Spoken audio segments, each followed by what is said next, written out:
peut distinguer dans le monde des ONG deux types d'ONG. Les ONG de grande taille, des grandes marques que l'on connaît, Médecins sans frontières, Médecins du monde, ces grandes ONG. Elles ne sont pas très nombreuses en France, environ une trentaine, qui, elles, recrutent l'essentiel des candidats pour l'action humanitaire internationale. Et puis, il y a un ensemble plus important d'ONG, mais plus modestes, qui, elles, recrutent moins, puisqu'elles ont moins de moyens, mais ont des projets de proximité avec les pays en voie de développement. Alors, au sein de ces deux grands ensembles d'ONG, on peut distinguer trois types de positionnement ou d'intervention. D'abord, nous avons les ONG d'urgence qui, évidemment, comme le nom l'indique, travaillent dans l'urgence, interviennent suite à une catastrophe naturelle ou suite à une guerre ou à un déplacement de population.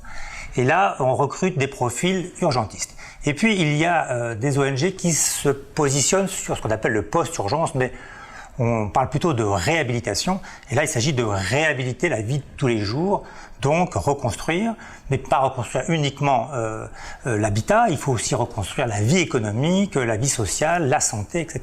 Et là, nous avons des ONG qu'on peut appeler les ONG prestataires. Ces ONG recrutent des candidats avec des profils divers et variés. Et enfin, on a un troisième type d'ONG, c'est les ONG d'aide au développement.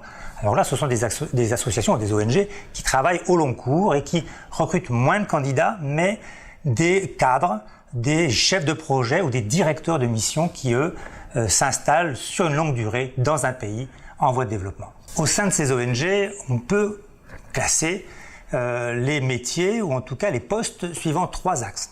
Premièrement, on recrute des candidats qui vont s'occuper de l'administration, de la gestion, de la comptabilité et des ressources humaines. On appelle ces postes administrateurs.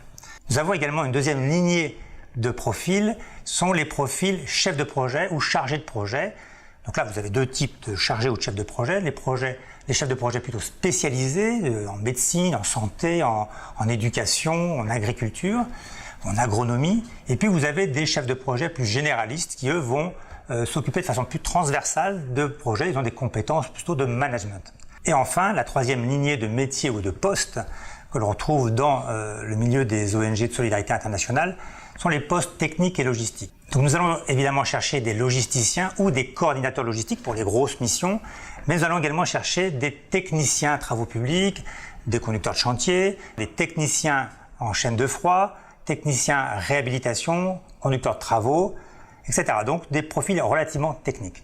Voilà donc la synthèse des types de postes que l'on trouve dans le milieu de la solidarité internationale, dans les ONG d'urgence ou les ONG de développement. Évidemment, si vous voulez en savoir plus, n'hésitez pas à nous appeler au numéro qui s'affiche ou alors rendez-vous sur notre site internet institut-coopération.org. Au revoir et à bientôt.